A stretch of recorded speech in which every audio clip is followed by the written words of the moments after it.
పోతే మళ్ళీ ఇంకో కామెడీ. పవన్ కళ్యాణ్ గారు మార్కాపురం వెళ్ళాడు. జల్ జీవన్ మిషన్ 1190 కోట్ల రూపాయలతో ప్రారంభించారు. సరే, సంతోషం, ఏదో చేస్తున్నారు. సెంట్రల్ గవర్నమెంట్ నిధులు అన్నాడు, మమ్మల్ని ఏదో సరిగ్గా మేము చేయలేదు, మేము పగలు తీసి పారేస్తాము, అభివృద్ధి చేసేస్తాము, ఏదేదో మాట్లాడారు. సరే, ఓకే. అసలు పవన్ కళ్యాణ్ గారు మీరు అసలు ఎక్కడ ఉంటున్నారు నాకు అర్థం కదా. స్పృహలో ఉంటున్నారా? రాజకీయాల్లో ఉంటున్నారా? అసలు ఆంధ్ర రాష్ట్రంలో ఏం జరుగుతుందో తెలుసా మీకు? అప్పుడప్పుడు నిద్రపోయి టక్కన లేచి ఏదో పిచ్చివాగుడు వాగేసి వెళ్ళిపోతున్నారా? అసలు రాష్ట్రంలో ఏం జరుగుతుంది, ఎవరు ఏం చేస్తున్నారు అనే విషయాలు మీ దృష్టిలో ఉన్నాయా అనేది నాకు అనుమానం. ఎందుకంటే సినిమా డైలాగులు చెప్తే సహించాం. మొన్నటిదాకా నువ్వేం చెప్పావే? సినిమా డైలాగులు కాదు, ఆయన ఎవరో రపాన్ని పెట్టుకున్నాడు. ఇలాంటి సినిమా డైలాగులు మేము సహించాం. నువ్వు ఎందుకు సహిస్తావు? ఏ సినిమా అది? పుష్ప సినిమా డైలాగ్ నువ్వు సహించవు. పుష్ప సినిమా హీరో నువ్వు సహించవు. ఎందుకంటే సూపర్ హిట్ అయిన సినిమా కదా అది, నీకు ఇష్టం లేదు, అందుకని దానిలో డైలాగ్ నువ్వు సహించవు అన్నట్టుగా అనిపిస్తుంది మాకు. నువ్వేమన్నావే? ఎవడు అమ్మాయికుడు పాపం తెలియనివాడు ఏదో బోర్డు పెట్టుకున్నాడు. నువ్వేమన్నా? ఉప ముఖ్యమంత్రివి, సినిమా నటుడివి, శాసనసభ్యుడిగా గెలిచిన వాడివి, ఏమన్నావు నువ్వు? తొక్కి నారదీస్తావా? ఇదేలాగా బాగుందా? బుద్ధి జ్ఞానం ఉందా నీకు? నువ్వైతే తొక్కి నారదీయొచ్చు, ఎవడో అమాయకుడు ఏం మాట్లాడకూడదు. అమాయకుడు మాట్లాడితే అది నువ్వు సహించవు. నువ్వేమో కారు మీద ఎక్కి అపోజిషన్ ఉన్నప్పుడు వీరవిహారం చేయొచ్చు. జగన్మోహన్ రెడ్డి గారు ఊళ్ళోంచి బయటికి వెళ్ళడానికి వెళ్ళలేదు. ఏంటి, ఎక్కడున్నావు అసలు, ఏం చేస్తున్నావు నాకు అర్థం కదా. అసలు కన్సిస్టెంట్గా నువ్వు జరుగుతున్నటువంటి విషయాలు నీకు తెలుసా నేను అడుగుతా ఉన్నా. మీ జిల్లాలో, కాకినాడ జిల్లాలో రైతులు, ధాన్యపు రైతులు డబ్బులు లేక రాక 1000 కోట్లు సుమారుగా రోడ్డు మీద ఎక్కారు. పట్టించుకున్నావా? అది నీకు పట్టదు. నీ స్పెషల్ ఫ్లైట్ దొరికితే చాలు, హైదరాబాద్ వెళ్ళిపోతావు, షూటింగ్ చేసుకుంటావు, వచ్చేస్తావు. ఏం జరుగుతుందో రాష్ట్రంలో తెలియదు నీకు. చంద్రబాబు నాయుడు స్క్రిప్ట్ ఇస్తే చదువుతావు, అంతేగా. నేను మాట చెప్తాను, నేను సీరియస్గా చెప్తున్నా. చంద్రబాబు నాయుడు డబ్బులు పంపిస్తుంటే తీసుకోవట్లా నువ్వు? బ్యాగులు లోకేష్ పంపిస్తుంటే నీ ఫీడింగ్ అంతా ఎక్కడి నుంచి వస్తుంది? ఖచ్చితంగా చెప్తాను, కాదని చెప్పమను. గుండె మీద చెయ్యి వేసుకొని, ఓ పవన్ కళ్యాణ్ గారు, నారా చంద్రబాబు నాయుడు నాకు ఫండ్ పంపట్లేదు పార్టీ నడపడానికి, కారు ఆయిల్ కొట్టడానికి కూడా లోకేష్ డబ్బులేగా నీకు. నీ బిల్డింగ్ కడుతుంది ఎవరో అక్కడ నీ బిల్డింగ్ కడుతుంది ఎవరు చెప్పు. గుండె మీద చేసుకుని చెప్పు. ధైర్యంగా చెప్తున్నావు కదా, నీతి నిజాయితీ అని చెప్తున్నావు కదా. అక్కడ నీ బిల్డింగ్ కడుతుంది ఎవరు చెప్పు. నువ్వు కడుతున్నావా? శుభ్రంగా నీకు కావాల్సిన సదుపాయాలన్నీ ఇస్తున్నారు. చక్కగా హాయిగా స్పెషల్ ఫ్లైట్లో వెళ్తున్నావు, డైలాగ్ రాసిస్తే చదువుతున్నావు తప్ప అసలు నీకు స్పృహ ఉందా అని అడుగుతా ఉన్నా నేను. అదేంటది? ఈ సినిమా అండి అది. హరిహర వీరమల్లు రిలీజ్ అవుతుంటే ఆపేస్తారా? చూపు లేపేవుగా పైకి.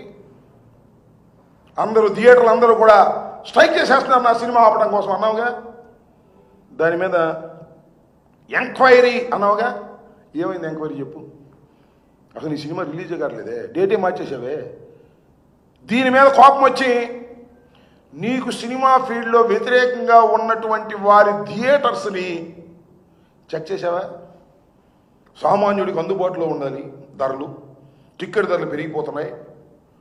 సంవత్సరానికి గుర్తొచ్చింది, నీ హరిహర వీరమల్లు సినిమా రిలీజ్ అయ్యే సమయానికి నీకు గుర్తొచ్చింది. వెళ్ళావు, చెకింగ్లు చేశావు. ఏం పట్టుకున్నావు చెప్పు, నాకు తెలియగలుగుతా. బెదిరించావు. ఏం పట్టుకున్నా? ఏమైనా క్యాష్ పట్టుకున్నావా? ఎందుకు మాట్లాడలేదు మళ్ళా? అసలు ఈ వీరమల్లు సినిమా ఎందుకు పోస్ట్పోన్ అయింది చెప్పు. ఊరికినే ఆవేశంగా ఏదో రాసి ఇచ్చి చదవటం, అసలు ఆంధ్ర రాష్ట్రంలో ఏం జరుగుతుందో తెలియకోకుండా ఉంటాం. అక్కడ దాకా ఎందుకండి? నీ శాఖగా. అదేంటది? పనికి ఆహార పథకం. ఇంతవరకు నాకు తెలిసి పనికి ఆహార పథకంలో ఇన్ని రోజులు బాకీ తీర్చుకోకుండా ఎప్పుడైనా రాష్ట్ర ప్రభుత్వం ఉందా? దీని ఒక్కదానికి సమాధానం చెప్పు. నీ శాఖే, లోకేష్ శాఖ ఎవరో కాదు, నీ శాఖే. అసలు నీ శాఖనే నువ్వు పట్టించుకోవట్లేదే. ఏమిటి అన్యాయం? అదేమంటే ఇంకో మాట కూడా అడుగుతా నేను, చెప్పండి మీరు సమాధానం. తప్పో రైటో మీ అన్నగారు నాగబాబు గారిని మంత్రివర్గంలో తీసుకోవాలని అనుకున్నామంట. అది ఒక పెద్ద తప్పు అనుకుంటే అనుకున్నావు. చంద్రబాబు నాయుడు లెటర్ ఇచ్చాడు, ఇంత బారుని ఇచ్చాడు, చూశారుగా మీరు. కొణిదెల నాగబాబు గారిని రాష్ట్ర మంత్రివర్గంలోకి తీసుకుంటామని లెటర్ రాసి ఇచ్చాడు. ఏమైంది లెటరు? ఏమైంది? అసలు ఎవడన్నా లెటర్ రాసిస్తాడా? మంత్రివర్గంలోకి తీసుకుంటాను పలానా నాన్నని పలానా వ్యక్తినని ఎవరైనా ముందుగా లెటర్ రాసి ఇస్తారా? లెటర్ రాసిస్తే ఇంతవరకు ఎందుకు ఇంప్లిమెంట్ కావటం లేదు? సిగ్గుందా? అడిగే దమ్ముందా? ఏంటిది? ఇంత దుర్మార్గంగా వ్యవహరిస్తూ అప్పుడప్పుడు గుర్తొచ్చినప్పుడల్లా వచ్చి డ్యామ్ డూమ్ జగన్మోహన్ రెడ్డి అధికారంలోకి రానివ్వను, జగన్మోహన్ రెడ్డి అధికారంలోకి రానివ్వు. ఏంటి ఆ నామస్మరణ? నాకు అర్థం కాల. 2019 ఏం చెప్పా గుర్తుందా? ఏమన్నాయి పవన్ కళ్యాణ్ గారు? 2019లో మీరేమి చెప్పారో గుర్తుందా? డైలాగ్, జగన్మోహన్ రెడ్డి అధికారంలోకి రాడు, నాది హామీ, రానివ్వను అన్నావు. వచ్చాడుగా? వచ్చాడు రాలేదా? మళ్ళీ వాళ్ళు ఏమన్నావు? రానివ్వను, ఆపేస్తాను. జగన్మోహన్ రెడ్డి గారిని అధికారంలోకి రానివ్వను అంటాం కంటే డైలాగ్ మార్చి చెప్పు. చంద్రబాబునే నేను మోస్తాను, చంద్రబాబునే అధికారంలోకి తీసుకొచ్చే ప్రయత్నం చేస్తాను, చంద్రబాబునే భుజాన్ని ఎక్కించుకుంటాను, చంద్రబాబు నాకు అన్ని సదుపాయాలు చేస్తున్నాడు, నాకేమీ అభ్యంతరం లేదు, చంద్రబాబును మొయ్యటమే నా పని, నేను సెకండ్ గ్రేడ్ లీడర్గానే బ్రతుకుతాను అని చెప్పాయా. మేమే మాట్లాడాం, మాకెందుకు ఇంకా గొడవ? అది ఉంటే మీ జనసేన వాళ్ళకి కాపులకి సంబంధించిన వ్యవహారం.